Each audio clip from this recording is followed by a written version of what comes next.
Hey, I'm Ava from Atlanta. My mom was just 16 when she got pregnant with me, and when she told Dad about it, well, he just ran away. My grandparents were very strict, so Mom had to hide her pregnancy from them till the day I was born. Surprise! Look what I found lying on the street! My grandparents agreed to raise me, and Mom thought she was a genius for fooling them. But soon enough, Grandma found my birth certificate in Mom's room, and she kicked us both out. Mom had to drop out of school and work at a restaurant to raise me alone. Once, when I was 3, Mom dressed me up and took me to a birthday party. I was about to go play with some kids, but she dragged me to the tables and started stuffing my backpack with food. After that, we crashed parties every weekend. By the time I was 6, I realized all the kids my age were already in school, while I was still helping Mom in the restaurant. Mom, I'm 6 now. Wow, congratulations! Now go clean that table. No, Mom, I need to go to school. Why? Do you have the money for it? Or did your dad leave it for you? Oh, wait, he didn't leave anything for you. He just left you, 'cause you're a pain in the butt. She even made me dance in front of rich customers for extra tips. Once this old couple came to the restaurant, and they seemed to adore me. Just then, Mom shouted from behind the counter, "You want a cute daughter? Take her! She's all yours!" I was horrified. The old couple said they wouldn't take me away, but they wanted to pay for my education. But when we got home, Mom spread all the money on her bed and slept on it. She wouldn't give me a penny for my school. After I kept pestering her, she finally into making it and massage it onto her stupid head. Every day. Then one night, I heard some noises coming from the kitchen. I went downstairs to find Natasha stealing money from the kitchen counters where Mom hid it. I attacked her and she started screaming, "Get off me, you little pig! Mom! Mom! Wake up! Natasha is a thief!" But Mom kept sleeping like a log, and the witch managed to run away. I didn't know what to tell Mom, so when she woke up, I just told her that aliens took her. She burst into tears and shouted, "What am I, a moron? She left because you're so annoying! What did I do to have a stupid daughter like you?" Life was hard with this crazy mom. For the next few years, she kept doing odd jobs and dating weirdos. But I kept my head down and studied really hard. I'd often miss plans with friends. But it was really important for me to keep my scholarship. Mom wasn't going to pay for school if I lost it. On the first day of 9th grade, I walked into class to receive the shock of my life. Natasha was there, standing next to the principal. "Kids, please welcome your new English teacher, Miss Janice." Her name was Janice? And she was a teacher? Holy Mother of God! She's not a teacher! She's a thief! Natasha, or Janice, turned pale when she saw me. But seconds later, she walked towards me with a smile. "Aw, it looks like you're not well, kid. Let me take you to the nurse." She dragged me out of the classroom. "What are you doing? Let me go, Natasha." Natasha? What's that, Russian? I've never heard that name in my life. You need to get your head checked, weirdo. She tried to fool me, but I knew that stinky smell. She was definitely Natasha. One day, she walked into class and told everyone to write a haiku. Most of the kids looked confused, so she impatiently said, "A haiku is an Indian poem, dummies. It's really easy. I'll make up one now. I love my job. I love the pay. I love him more and more each day.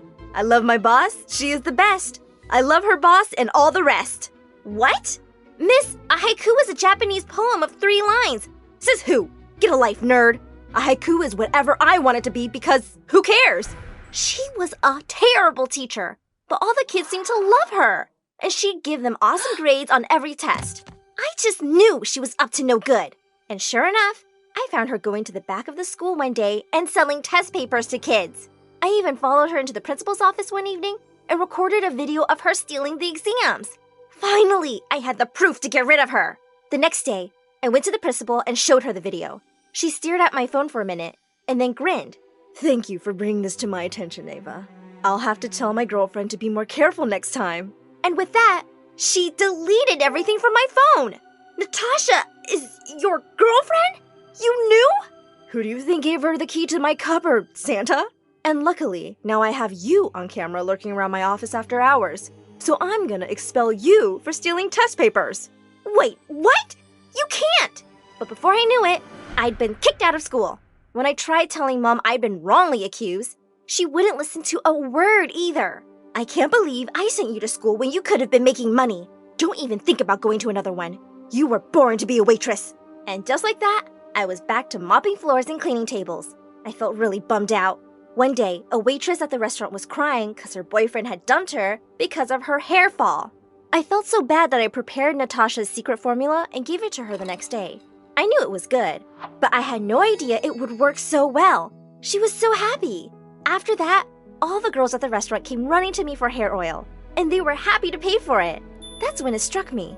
Why not make it bigger? I set up a website with the little money I had and started selling it online, and it was such a big hit. Orders started pouring in, and so did the money. When I got my first payout, I wanted to share it with Mom, so I handed her $1,000. Oh my God! Who on earth gave you such a huge tip? Well, I'm gonna get some Botox on my lips first thing tomorrow. Do you think my butt needs some? Mom, how about spending it a little wisely? What are you, my grandma? You don't know what fun is, but let me live a little. I was so not gonna tell her about any more money, but maybe she was right. I should have some fun. I got myself enrolled in a private school on the other end of town. Every morning, I'd pretend to leave for work, but I'd change into some brand new outfit on the way and then take the bus to school. I was an instant hit there, especially after recommending the magic hair oil to all the girls. One day, I was walking back from school when I saw a beautiful house for sale. On impulse, I made an offer, and before I knew it, it was mine. I hired some servants. Sometimes I'd stay for the night too, and my crazy mom never noticed. That's because lately, she was busy dating some poor old rich man and was on crazy shopping sprees all the time. One evening, I decided to go home to check on Mom, and I was shocked to see a huge party in full swing. But the worst part, I walked through the crowd to find Mom and Natasha dancing. I marched up to them and pulled Natasha by her hair. She turned around angrily and attacked me. As we wrestled on the ground, Mom pulled me off of her. Ava, are you crazy? What are you doing? What are you doing, Mom? Why is this psycho here? Don't talk to her like that. She's my girlfriend. This lunatic is the reason I got expelled from school. She's dating the principal and stealing exam papers to sell. That's enough. You just hate seeing me happy. And I'm not losing Natasha because of you again. And next thing I knew, Mom kicked me out of the party. Luckily, I had my place to sleep, but I was furious. I had to convince Mom that Natasha was evil. The next day when I went to talk to her, I heard her and Natasha in the lounge, and their conversation left me in shock. Babe, I can't date that annoying principal anymore. She's always telling me to take a bath. And this selling exams business isn't even paying much anymore. Oh, poor baby. Now that I'm dating this rich moron, you can quit. It was good while it lasted. And it got my moron daughter expelled. Then they both burst into laughter. Wait, what? Mom was a part of it? Mom, are you freaking kidding me? No wonder you love Natasha. You're a crook yourself. Going to school was the one thing I ever asked you for, and you even took that away. Why are you such a terrible mom? I never even wanted to be a mom. And still, I've worked so hard to raise you. You ungrateful brat. I would have been a terrible mom if I left you at someone's doorstep. And believe me, I thought about it. Oh, I believe you. And don't worry, you don't have to be my mom anymore. I'm leaving for good. As if, loser. Where would you even go? You're just a waitress. Oh, there's one thing I forgot to tell you. I'm the owner of this hair oil company, the one you use daily. And I bought myself a house. And I go to school too. Don't worry, your moron daughter will be just fine. Have a good life with your stinky girlfriend. Wait a sec. Did you steal my formula? The one I taught you? You thief! Good luck proving it. As their mouths dropped open, I turned around and left. A few nights later, I woke up startled when all the security alarms went off. I rushed downstairs to find my servants holding Mom and Natasha. Miss, we caught these two trying to steal your laptop and flat screen TV. Are you crazy? I just came to see my daughter because I was missing her so much. Ava, tell them I'm your mom, honey. And I'm her favorite Auntie Natty. I looked at the two of them and then at the butler. Call the police, please, and report a burglary. I have no idea who these crazy women are. And with that, I went back to bed. Mom and Natasha went to prison, and I never saw them again. I continued my online business, and now I have a whole range of amazing hair care products.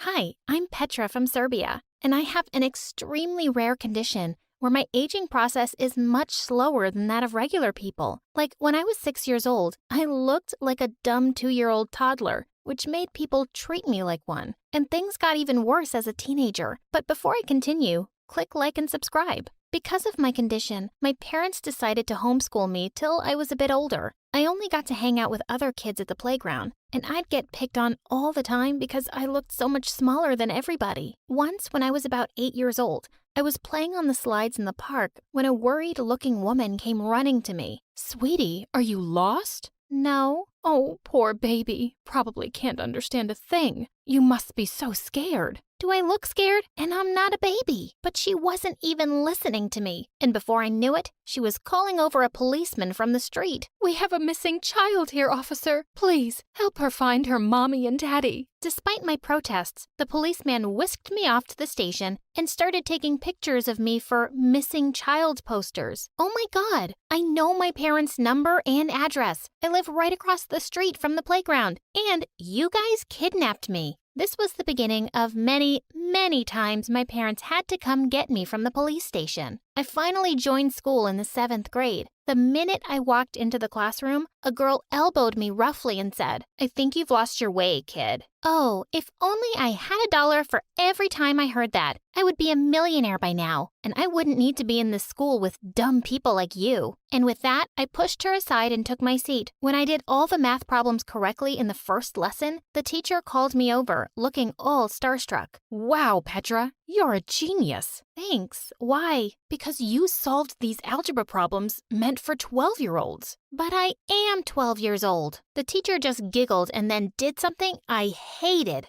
She pulled my cheek. "Oh, aren't you a little cutie pie? Yes, you definitely have the mind of a 12-year-old. No matter how many times I said it, no one believed that I was actually 12. They all thought I was some kind of baby genius who'd been bumped up a few grades. Eventually, I gave up and let everyone believe I was super smart. This didn't really help me become popular or make friends, though. Jessica, the meanest girl in class, wasn't too happy because everyone thought I was the smartest, and she made sure everyone constantly made fun of me. "Does your butt look big 'cause you're wearing a diaper? What kind of language is that book in?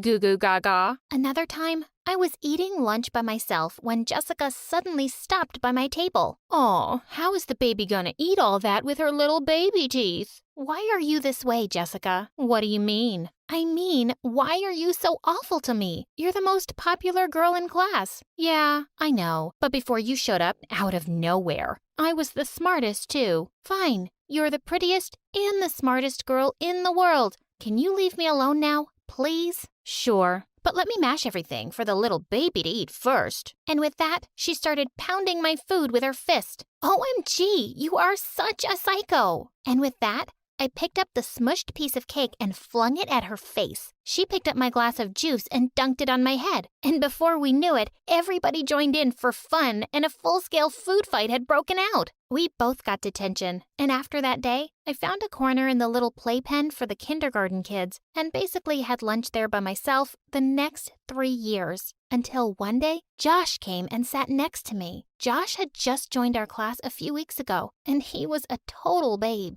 With all the popular girls drooling all over him, I was sure he wouldn't notice someone like me, which is why I was pretty shocked to find him here. Why do you always have lunch alone? Is this your first time in high school? Of course, I don't expect someone like you to get it. He took my hand and looked deep into my eyes. I don't understand why someone as adorable as you is here either. I was so annoyed at how fast that made my heart beat. After that, Josh and I became really good friends. He'd always invite me to watch his football games and started coming over to my place for study dates. Since he'd joined so late, he needed to do a lot of catching up, and I was more than happy to help. I hated to admit it. I just had the biggest crush on him. The annual spring dance was around the corner, and it was all anyone could talk about at school. All the girls were yapping nonstop about their dresses and who they'd be going with. Of course, I was hoping Josh would ask me out, but when he didn't, I decided I didn't need to wait around like a sappy Disney princess. I'd ask him out myself. I bought tickets for the opening show of the new Avengers movie. Just as we were about to enter the theater, one of the cinema staff stopped me. Hey, little girl,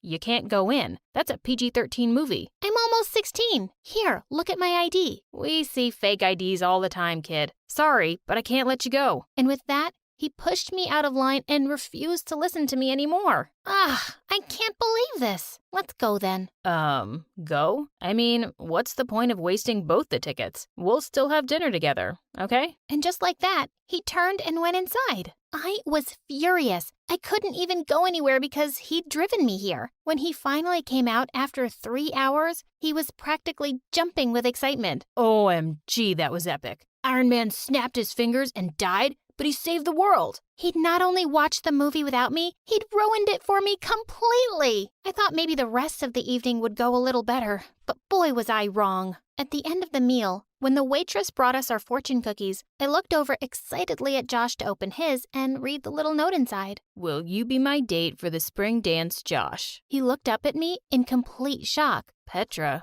I don't know how to say this, but, no. How could you even think that? You're more like a little sister to me. I've already asked Jessica out. Man, you've really made things awkward. I felt so utterly crushed and stupid. I flung a glass of water in his face. I wish I could snap my fingers right now and make you disappear. And with that, I ran out of there and took the bus home. Nobody was more grateful than me when stupid high school ended and I was off to college. It wasn't too far from my town, so my parents could visit me often or come bail me out every time an officer thought I was an underage driver. Gosh, this is the third time this month. Why are you police officers so dumb? Can't you see I have a real license? She doesn't mean that, officer. Come on, sweetie, let's go. My parents always had my back, but no one understood how frustrating it was for me to be treated like a kid all the time. Until I met Andrew. In my second year at university, I took up a job as a professor's assistant for one of the courses. I knew the other students made fun of me behind my back. But one day, they went really overboard. The professor was unwell, and I was taking the class in his place. As soon as I turned my back to the board, I got hit by a dozen paper balls. I turned around to see everyone snickering. I'm your teacher. Didn't your parents teach you any respect? You're not our teacher. You can't even reach the top of the board without standing on a stool. Go back to school, loser. You can't behave this way with me. I want everyone who's responsible to apologize right now. Or you'll do what? Go crying to your mommy? I'll fail you in every single assignment. You do remember I grade them, right? Oh no, I'm scared. Miss Petra, will you forgive me if I give you a lollipop? That's it. Get out. Happy to. Come on, guys, let's go. We don't need to take orders from some high school smarty pants. And just like that, the whole class walked out. I tried to keep my cool, but when everyone had left, I burst into angry tears. Just then, I felt a gentle tap on the shoulder, and I looked up to see that it was Andrew, one of the students. I'm really sorry about the way they treated you. I think you're really smart and beautiful. We became friends, and soon after, we started dating. He was just the sweetest guy, and even though he looked much older than me, he was never ashamed to hold my hand in public, even if it got us weird looks. A few weeks later, I had an internship interview in another city, and Andrew offered to see me off at the airport. Just as I was leaving, he took my hand. Good luck, babe. I hope you get it, but I'll really miss you. And with that, he pulled me in for our first kiss. My head was still spinning with joy when suddenly I saw a few policemen walking towards us. Sir, please move away from the kid. What's the problem, officer? We've recently had many reports of a gang kidnapping young girls, and you need to come down to the station with us to answer a few questions. Wait, what? He's not a kidnapper. He's my boyfriend, and I'm 20 years old. The policeman didn't listen to a word we said, and we were taken down to the station. My parents had to come down again with my birth certificate and baby pictures before they finally let us go. It turned out that the people at the airport had been making videos of the whole thing, and it had gone viral on social media, with people saying all sorts of mean things about me and Andrew. And to make things worse, the company I had an interview with wasn't happy that I didn't show up, so I lost the internship too. I was beyond furious now. I took to social media myself and posted a video talking about how I'd always been discriminated against because of the way I looked. The video went viral and I started receiving a lot of sympathy messages and support. The public pressure made the police issue an official apology, and the company even offered me the internship again. But my condition had really sparked an interest in the public, and I was being invited to tons of TV and online interviews. All everyone wanted to know was the secret of my youth. Soon enough, I realized that people envied me. One morning, I picked up the local newspaper from the door and was horrified to see my face splashed across the front page with the headline, "Girl Discovers Secret to Eternal Youth." Babe, come here and look outside the window. To my shock, there was a massive crowd of people outside our apartment building, and the minute they spotted me in the window, they started screaming. Have you discovered the fountain of youth? Tell us where it is. What do you eat to look so young? I'll pay anything for it. With your anti-aging formula for youthful skin, we can become millionaires. Come work for our skincare company. This was complete madness, and I had to put an end to it. I opened the window and everybody became quiet to hear what I had to say. Listen, there is no secret. It's a condition I've always had, and it's not a blessing. I've never had anyone take me seriously my whole life. I spent all of high school being bullied. My message to everyone is that we all need to learn to be happy in our own skins and accept everyone as they are. Thankfully, the message spread far and wide, and people didn't bother me again, but I still became pretty famous and was regularly called for talks on self-acceptance and against bullying. I'm married to Andrew now, and we have 2 young kids, and secretly, I really don't mind at all when someone says I don't look like